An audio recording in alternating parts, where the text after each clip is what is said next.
Gerçekten acıkmış olmak isterdim şu anda. Bir de kahvaltıda sürpriz bir konuğumuz var. Artık o dönem nasıldıysa bu caddedeki diğer şeyler. Kimse bize böyle bir şey söylemedi ama. O yüzden halk arasında kaçamakçılar geçiti olarak da anılıyormuş. Suyun tadını en çok yine gençler çıkardı efendim. Bunu sabırsızlıkla bekliyordum. Kuru. Bunu anladığım kadarıyla bu alttaki sosla nemlendiriyoruz. Herkese selam. Merhaba. Hatta hello. Hello. Çünkü bugün Münih'teyiz. Evet, Almanya'nın en çok merak ettiğimiz şehirlerinden bir tanesine geldik. Farklı şeyler yiyeceğiz, farklı şeyler göreceğiz. Hiç vakit kaybetmeden başlayalım. Haydi başlayalım.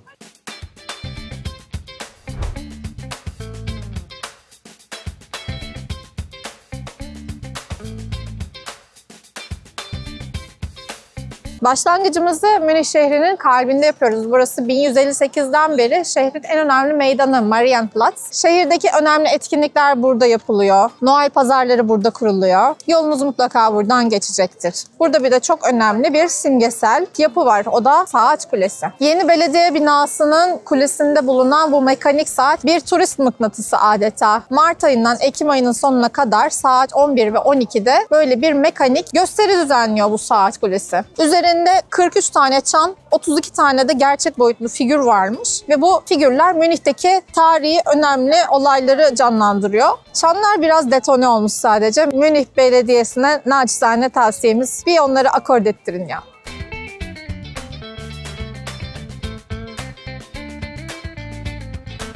Marienplatz meydanına geldiğinizde, bu saat gösterisini izlediğinizde belediye binasının içine ve avlusuna da girmeyi unutmayın. Gerçekten çok güzelmiş ve burası sakin. İnsanlar farkında değil galiba buraya girilebildiğini.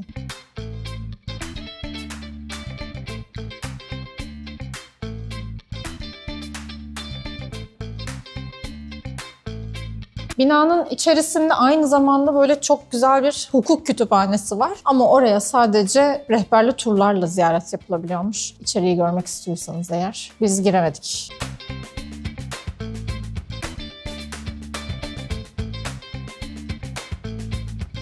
Şimdi kahvaltıya gidiyoruz. Acıktık. Bir de kahvaltıda sürpriz bir konuğumuz var. Bakalım kim?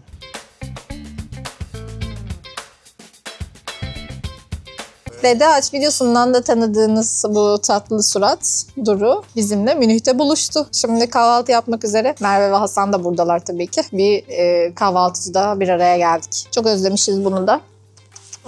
Tanımayanlar için Duru yeğenimiz. Dünyanın en tatlı şeyi. Ve şimdi onunla kahvaltı yapacağız.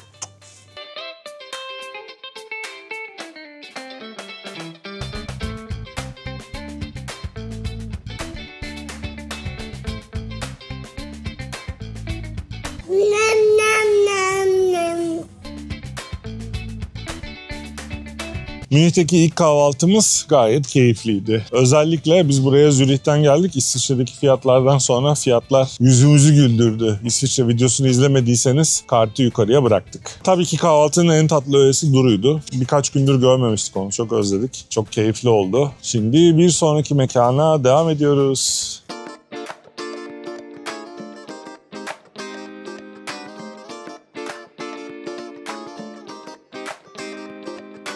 Geleneksel bir Bavyera lezzeti olan Schmalznudel yemeye geldik. Burası arkamdaki kafe yıllardır sadece bunu yapıyor. Aslına bakarsanız bu yağda kızarmış bir hamur. Bizim pişimize benzeyen bir şey. Fakat bu böyle üzerine toz şeker dökülerek tüketiliyor. Eğer paket olarak alırsanız 3 euro, oturarak yerseniz 4,20 oluyor. Bilginiz olsun. Sadece nakit kabul ediyorlar. Kredi kartı geçmiyor. Bu da aklınızda bulunsun.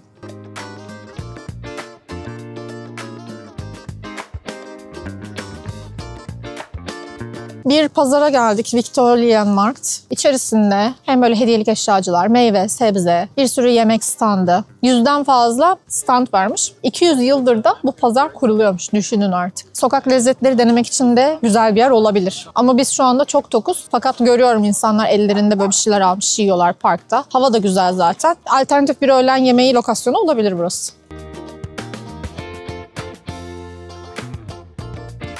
Pazar güzel bir pazarmış bu arada. Çünkü yemek çeşitleri bayağı çok. Kalabalık da, insanlar da talep gösteriyor. Farklı farklı şeyler denemek, yemek için çok ideal bir yer. Gerçekten acıkmış olmak isterdim şu anda. Bir daha belki geliriz. Şimdi Münih 1158 yılında Bavyera Dükü tarafından kurulmuş. Bugün Almanya'nın 3. en büyük şehri. Berlin ve Hamburg'dan sonra 1,6 milyon nüfusu var. Bir de burası aynı zamanda Bavyera eyaleti ve oranın da başkenti. Almanya'nın önemli ticari ve kültürel merkezlerinden bir tanesi.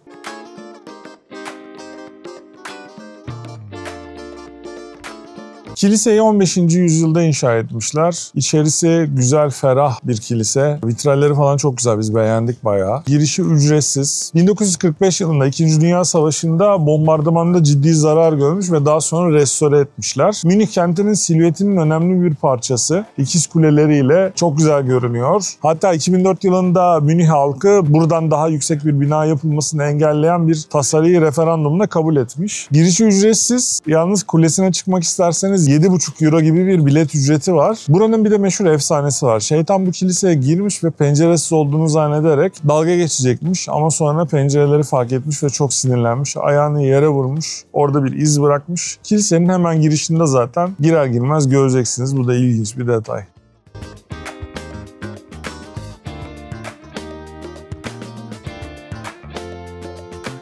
Burası da Kaufengerstraße. Bir nevi alışveriş caddesi gibi gördük biz. Kimse bize böyle bir şey söylemedi ama görmüşken sizinle de paylaşalım dedik. Sağlı sollu bir sürü dükkan var. Alışveriş yapmak için çok ideal bir yere benziyor. Buraya da bir uğranılabilir.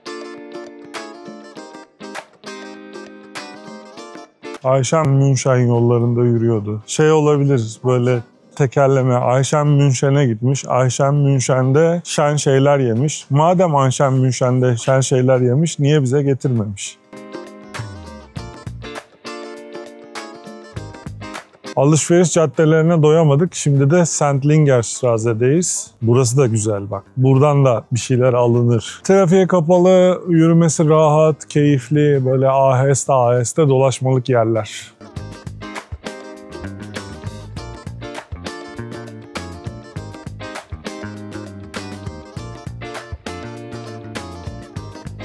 Sendlinger Caddesi üstünde yürürken görmeniz gereken güzel bir kilise var. Azamkirche adında. Burası aslında biri heykeltıraş, diğeri ressam olan Azam kardeşlerin kendileri için yaptığı bir ibadethaneymiş ve evlerinin de hemen yanında. Sonrasında halkın yoğun talebi üzerine ziyarete açık hale getirilmiş. İçerisinin çok etkileyici olduğu söyleniyor. Dışarıdan bakıldığında yapılış amacında da böyle çok dikkat çekici olması istenmemiş zaten. Yine de gayet güzel bir görüntüsü var. Artık o dönem nasıldıysa bu caddedeki diğer şeyler. İçeriye girip bakalım şimdi, çok merak ediyorum. Girişi ücretsiz.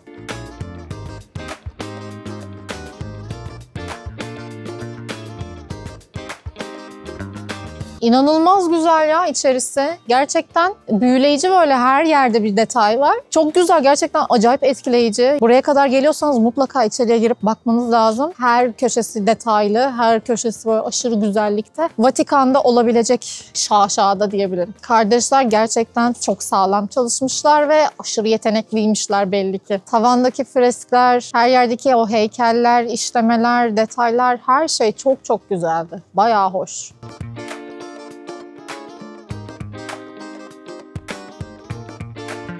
Ne kadar güzel her yere sandalyeler koymaları böyle.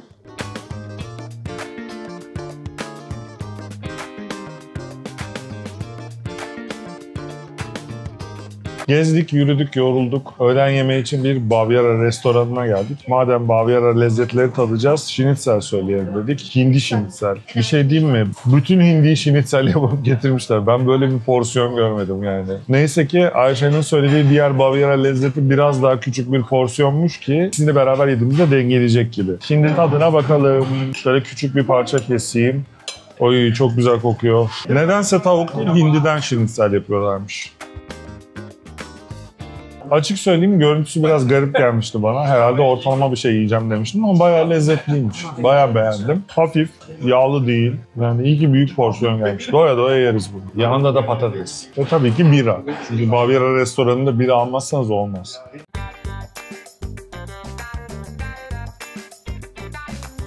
Buralara ait olan diğer bir lezzet ise obatsa. Bu da bir peynirli krema. Normalde bunu pretzelle servis ediyorlar diye okumuştum. Burada çubuk kraker koymuşlar üstüne. Soğan yapıştı bir de. Kurtulamıyorum. Ortalık karıştı. Bir saniye. Soğanın derisi yapışmış. Şöyle. Ne var bunun içinde? Yumurta mı var yoksa? Anlayamadım. Güzel, peynirli bir kremamsı meze. Gerçekten keşke pretzel gelseydi. Öyle hayal ediyordum. Birazcık hayal kırıklığına uğradım. Onun yerine böyle bir ekmek geldi. Onu da işte idealde şöyle sürerek yiyebiliyoruz. Schnitzel işte. Çok güzel. Cenk'in tarif ettiği gibi. Ben de bira yerine Radler söyledim. Bu da bir limonlu bira aslında.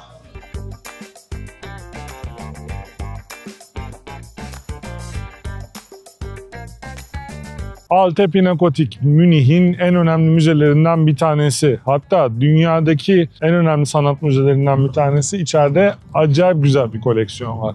Hele şu Neue Pinakothek 2029 yılına kadar tadilatta olacağı için onun sahip olduğu 100'den fazla şaheser burada sergileniyor. Dolayısıyla koleksiyon bayağı uçmuş durumda. Sanat müzesi koleksiyonu hakkında da uçmuş falan denmez ama neyse siz anladınız. Gerçekten çok etkileyici bir müzeydi. Alte Pinakothek'in koleksiyonunda Rubens, Bellini, Rafael en çok dikkatimizi çeken ressamlar oldu. Rembrandt'ın da birkaç eserini gördük. Ama öbür tarafa, Neue Pinakothek tarafına geçtiğimizde bizi bir kere Van Gogh karşıladı. Çok sevdiğimiz iki tabloyu canlı canlı görme fırsatımız oldu. Tabii ki Claude Monet, Ayşe'nin yine favori ressamlarından bir tanesidir. Onun da çok güzel eserlerini gördük. Bunun dışında Paul Cézanne, Goya, efendime söyleyeyim Manet tabloları gördük. Bu arada müzenin gezi planı da güzel hazırlanmıştı. Keyifle geziyorsunuz böyle çok da kafanız karışmadan. Eserlerin yanındaki açıklamaları da gayet beğendik. İngilizcesi de olması artı. Salı ve çarşambaları gelirseniz akşam 8'e kadar gezebilirsiniz. Bilet fiyatı 9 euro. Biz çok keyifli 2,5 saat geçirdik burada. Münih'e ayak basan herkese de tavsiye ediyoruz gelmesini.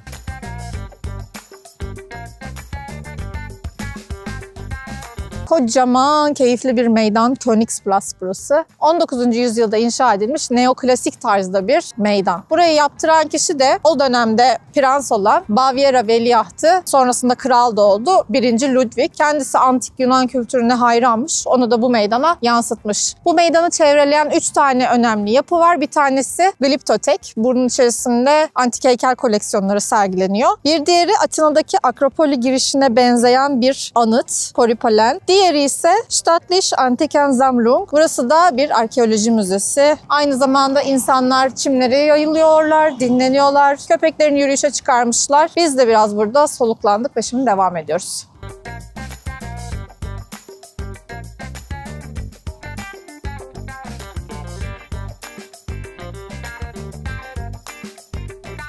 Bugün böyle ayaküstü bir kahvaltı yapmaya karar verdik ve pretzel aldık. Bir marketin çıkışındaki bir fırında. İnsanlar zaten sıra olmuşlar falan. Genellikle muhtemelen burada yaşayan halk da böyle bir kahvaltı yapıyor. İşe giderken bir sandviç alıp çıkıyorlar.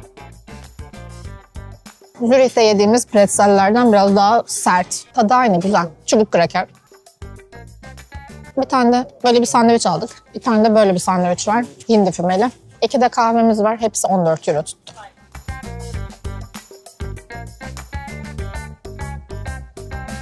Maalesef restorasyon altında olan bir anıttayız. Feldherrnhalle anıtı burası. Floransa'ya daha önce gittiyseniz ya da bizim Floransa videomuzu izlediyseniz ki şurada bir yere kartını koyarız. Oradaki Loggia dei Lanzi anıtına benziyor burası. Çünkü zaten oradan ilham alınarak yapılmış. Odeonsplatz'ta bu anıt. Üzerinde de bronz heykeller sergileniyordu normalde. Fakat şu anda işte dediğim gibi restorasyon altındalar. Burayla ilgili enteresan bilgi ise hemen şu arkada Vicardi Gassi adında bir geçit var. Geçmiş zamanda o Nazi döneminde Hitler anıtını selamlamak istemeyenlerin kaçmak için kullandığı bir geçitmiş. O yüzden halk arasında kaçamakçılar geçiti olarak da anılıyormuş.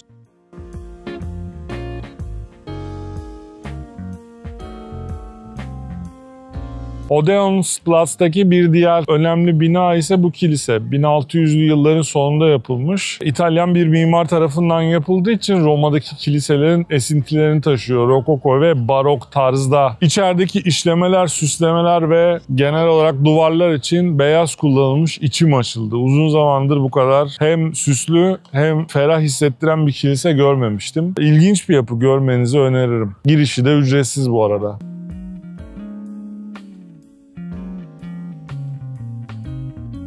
Kocaman bir saray kompleksi var Münih'te, Münih Rezidans adında. Burası 1508'den 1918'e kadar Bavyera dükleri, kralları tarafından bayağı ev gibi kullanılmış. Yani burada yaşamışlar. Aynı zamanda hükümet merkezi olarak da tabii kullanılmış burası. Başlangıçta bu kadar büyük değilmiş. Yıllar içerisinde ek binalar yapılarak büyütülmüş ve şu anda 10 avlusu, 130 tane de odası olan Almanya'nın şehir içindeki en büyük sarayı haline gelmiş. Birkaç tane farklı bölümü var gezebileceğiniz. Bir müze olan alanı. Hem Rönesans, hem Barok, hem Rokoko, hem de neoklasik tarzda farklı mimariler var içeride. Her şey çok şaşalı, çok görkemli. Çok altınlı, çok sanatlı bir yandan da. Bir diğer kısım hazine bölümü. Biz oraya girmedik. Çünkü gerçekten rezidans müze kısmı gerçekten çok büyük ve bu kadar böyle ihtişama doyuyorsunuz ve fazla gelebilir diye oraya geçiş yapmadık. Bir de tiyatro bölümü var. Bunların biletleri de ayrı ayrı satılıyor bu arada. Ya da hepsini içeren 20 euroluk bir bilet alabilirsiniz. Ama bizim yaptığımız gibi sadece rezidans müzesine girecekseniz 10 euroluk bir bilet var. Onu almanız yeterli. Hafife almayın, çok büyük bir saray, gezmesi yorucu olabilir. En az 1,5 saatinizi ayırmanız gerekecektir sadece müze kısmına. Bavyera ihtişamını görmek için güzel bir yer. Biz beğendik, tavsiye ediyoruz.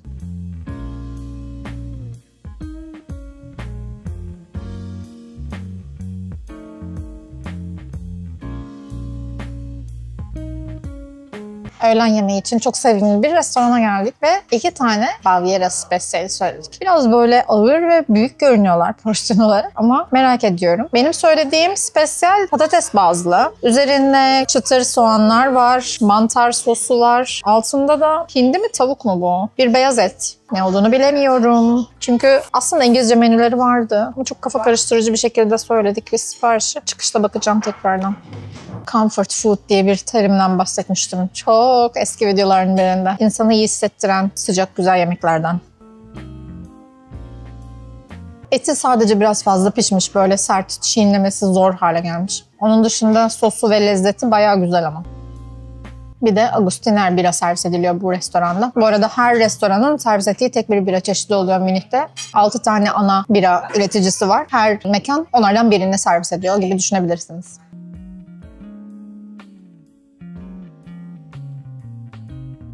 Ben Ayşe'nin söylediği şeyin kırmızı etli versiyonunu söyledim. Bu da restoranın spesiyalitesi diye geçiyor. Bakın dana et. Çok güzel pişmiş bu arada. Üzerinde yumurta var. Onun sarısına bandırıyorum. Beğendim, yumuşacık bir et. Sadece biraz tuz istiyor. Tuzu az gelmiş. Patatesinin de tadına bakalım. Bu arada içinde soğan var. İşte bir sürü daha bir şeyler var. Unuttum. Tam bir Bavyera lezzeti yani.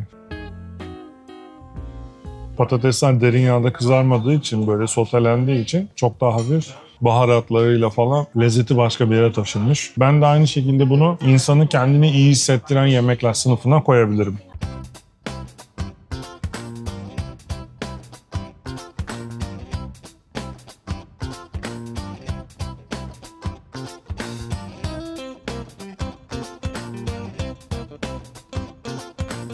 Ya Münih'in ortasında deniz yok, bir şey yok. Adamlar imkan bulmuş, derede sörf yapıyorlar. Gerçekten inanılmaz. Bir akarsu köprüsünün altına öyle bir betondan bir zımbırtı yapılmış ki böyle güzel bir sörf dalgası ortaya çıkıyor sürekli olarak. Dolayısıyla gençler de bunu fırsat biliyorlar. Suyun tadını en çok yine gençler çıkardı efendim. Sırayla sörfçüler gelip buradan atlıyorlar. İşte hareketlerini yapıyorlar. Sonra düşüp arka taraftan tekrar sıraya giriyorlar. Sırayı nasıl ayarladıklarını biz de anlamadık. Bu arada hava bugün güzel, günlük güneşlik falan. Sörfçüler sadece bu zamanlar toplanıyor zannetmeyin. Bayağı böyle Ocak, Şubat ayında bile burada sörf yapan birilerini görmek mümkünmüş. Eğlenceli bir aktivite izlemesi ama ıslanmak istemezdim şahsen. Yapana saygım sonsuz.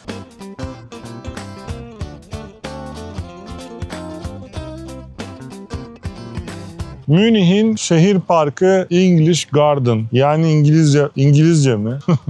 İngiliz bahçelerine geldik. Peyzaj stili, İngiliz stili olduğu için buraya İngiliz bahçesi deniyormuş. 370 hektar büyüklüğünde. Bu da onu dünyanın en büyük şehir parklarından bir tanesi yapıyormuş. Aynı Londra'daki Hyde Park gibi, Amsterdam'daki Wonder Park gibi, New York'taki Central Park gibi. İşte klasik benzetmemizi de yaptık. Yine ne yapıyor? Şehir insanı geliyor burada yayılıyor. Güzel vakit geçiriyor doğanın içinde. Yürüyüşler, köpeklerle oyunlar vesaire. Bu sörf yapan abiler de zaten bu parkın hemen kenarında. Güzel havalarda buraya es geçmeyin. Şehrin gürültüsünden biraz uzaklaşırsanız siz de gezerken dinlenmiş olursunuz. Tavsiye ederiz.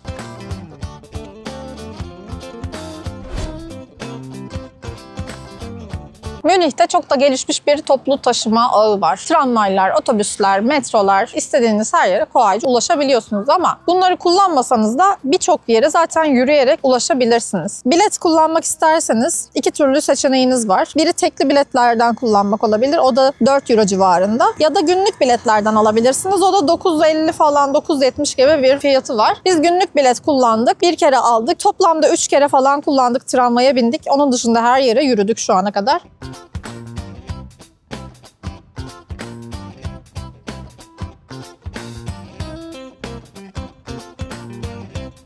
Farklı bölümlerden oluşan bir bilim müzesi burası. Biz yaklaşık 1 saat geçirdik ama keşke 3 saatimiz olsaydı dedirttiren bir yer oldu. İlk salonda bizi modern havacılıkla ilgili parçalar karşıladı. Bugün kullandığımız uçakların kesitlerini gördük burada. Motorları vardı, jetler vardı, helikopterler vardı. Hatta kokpite göz atma şansımız oldu. Hava trafik kontrolörlerinin kullandıkları masalara kadar. Hani hakikaten çok detaylı bir bölüm yapmışlar.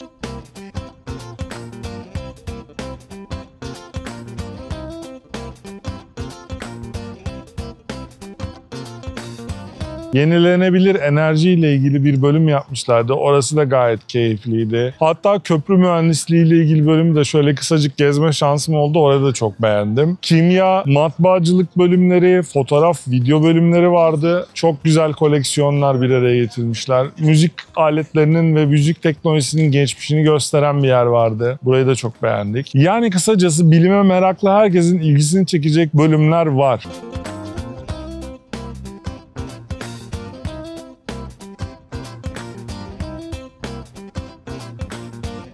Başta da söylediğim gibi bize süre yetmedi. Siz eğer mümkünse daha uzun vakit ayırın buraya mutlaka. Doya doya gezin. Çocuklu aileler de burada keyifle vakit geçirebilir. Çünkü interaktif bazı alanlar var. Onların da bütün bu bilim prensiplerinin nasıl çalıştığını görmesini sağlayan küçük deneyler hazırlamışlar. Özetle biz bu müzeye bayıldık. Bilet ücreti de sadece 8 euro. Dolayısıyla Münih programı yapıyorsanız burayı listeye almanızı kesinlikle öneriyoruz.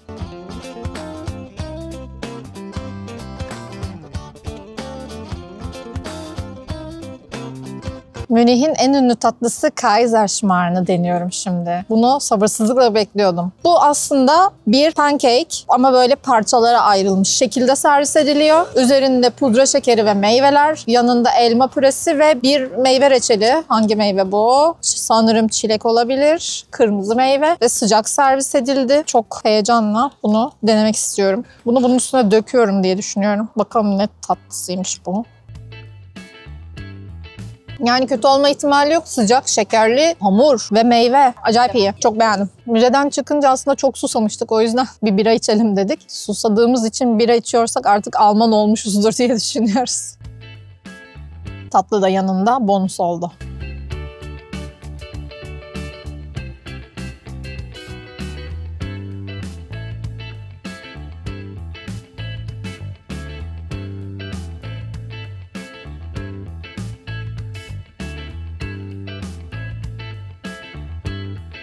Klasik bir Münih kahvaltısı yapıyoruz. Beyaz sosis, yanında hardal ve pretzel ve sabah sabah bira. Hayatımda ilk defa sabahın köründe bira içecek olabilirim şu anda. Ama klasik bir Bavyera kahvaltısı böyle oluyormuş. Biz de gelmişken bunu deneyelim dedik. Bu sosis baharatlı bir sosis. Dışındaki bağırsağı soyarak yemeniz gerekiyor. Son derece lezzetli. Taze yapıldığı için de aynı gün içinde tüketilmesi gerekiyormuş ve saat 12'den sonra da hiçbir yerde servis edilmiyormuş. O yüzden kahvaltıda bunu yiyorsanız yiyorsunuz. Ondan sonrasında da bir daha bulamazsınız ve birhanelerde servis ediliyor. Tam bir akşamdan kalma insan için ideal bir kahvaltı gibi düşünebilirsiniz.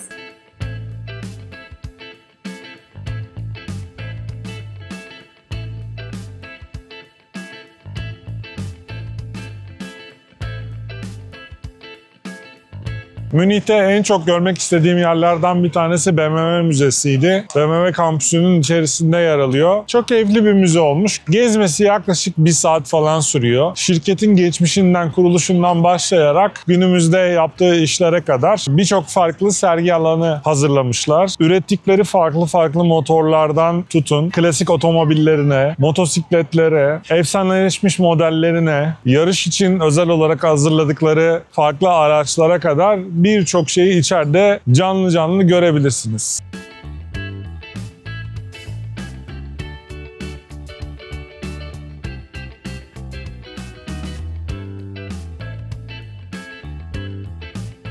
Yani otomobil severler için bence kaçırılmaması gereken keyifli bir aktivite. Gezmesi çok kolay bu arada. Harika bir tur planı hazırlamışlar. Ayşem mesela otomobillere karşı benim kadar ilgi göstermiyor olsa da o da hiç sıkılmadan gezdi. Bileti 14 euro bu arada ve gelmek istediğiniz tarihten en az bir gün önce online olarak alırsanız iyi olur. Bir de özellikle hafta sonu gelecekler için bir uyarıda bulunalım. Çok kalabalık oluyormuş ve online bilet almayanlar için çok ciddi sıra oluyormuş. Onu da göz önünde bulundurun.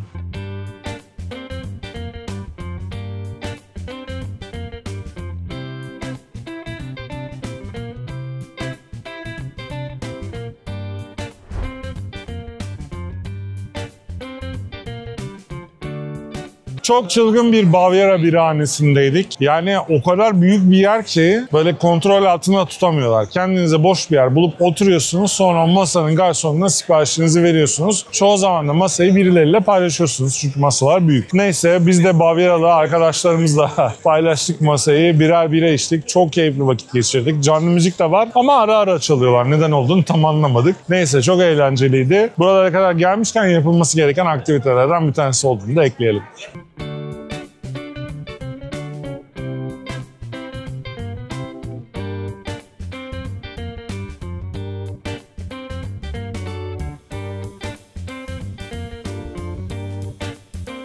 Hemen Frauenkirche Kilisesi'nin karşısında bulunan Augustiner Clusterwurst adındaki birhanede yemek yedik. Schnitzel yedik yine. Gayet lezzetliydi. Bir de böyle bir çeşitli spesiyel sosislerin olduğu bir tabak vardı. Ondan söyledik. 2 de bira söyledik. Yine içerisi kalabalık, enerjisi yüksek, coşkulu bir ortamı var. Gayet Bavaryan bir havası vardı. Gayet her şeyde lezzetliydi. Gayet de beğendik. Çok fazla gayet dedim. Buraların havasını hissetmek için ideal bir tercih olabilir.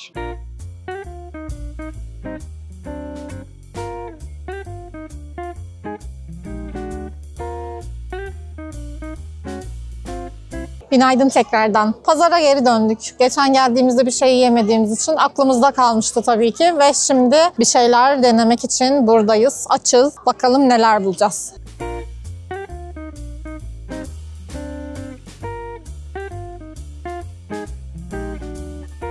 Hava güzel olduğu için o kadar kalabalık ki burası, yer bulmak bayağı bir zor oldu. Bazı masalar örtülü masalar zaten anlaşılacaktır. Oturduğunuz yerden siparişinizi verebiliyorsunuz. Diğer masalara ise kendiniz alıp geçip rahatça oturabilirsiniz. Fakat yer bulmak çok zor olacaktır. Eğer hava şu anki gibi ise. Biz de currywurst ve dev bir, şöyle göstermek isterim, pretzel söyledik. İlk defa bu kadar büyük bir pretzel gördük. Denemek istedik. Çok iştah açıcı görünüyor. 2 de radler var. Radler de favorimiz, limonlu bira.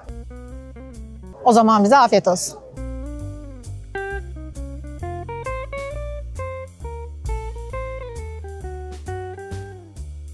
Bugün cumartesi ve öğlen oldu. Hava da güzel. O yüzden gerçekten çok kalabalık oldu. İnanılmaz da sıra var her standta.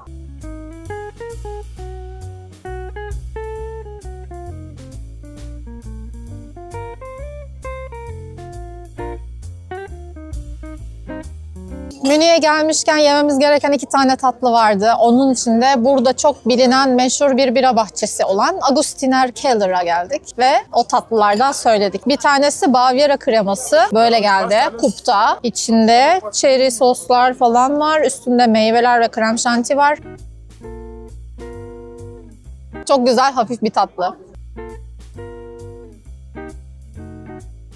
Söylediğimiz ikinci tatlı bir tabak geldi ya. Kocaman bir şey. Bakalım tadı nasılmış. İçi birazcık kuru. Bunu anladığım kadarıyla bu alttaki sosla nemlendiriyoruz. Hoppa. Hazırladım. Ya ben bu tadı çok severim. Bol vanilyalı, hafif bir krema. Keki de onunla ıslatıp yiyorsunuz. Bence harika bir tatlı. Deneyin gelmişken falan.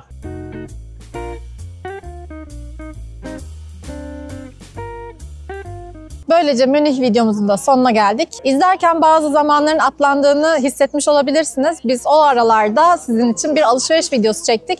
Abone olup o videoyu da kaçırmamanızı tavsiye ederim. Evet, bu arada videoyu beğendiyseniz şu aşağıda bir beğen butonu var. Ona da basarsanız bize çok faydası oluyor. Bir de arkadaşlarınızla paylaşırsanız çok seviniriz. Kendinize iyi bakın. Bir sonraki videoda görüşürüz. Bay bay. Bay bay.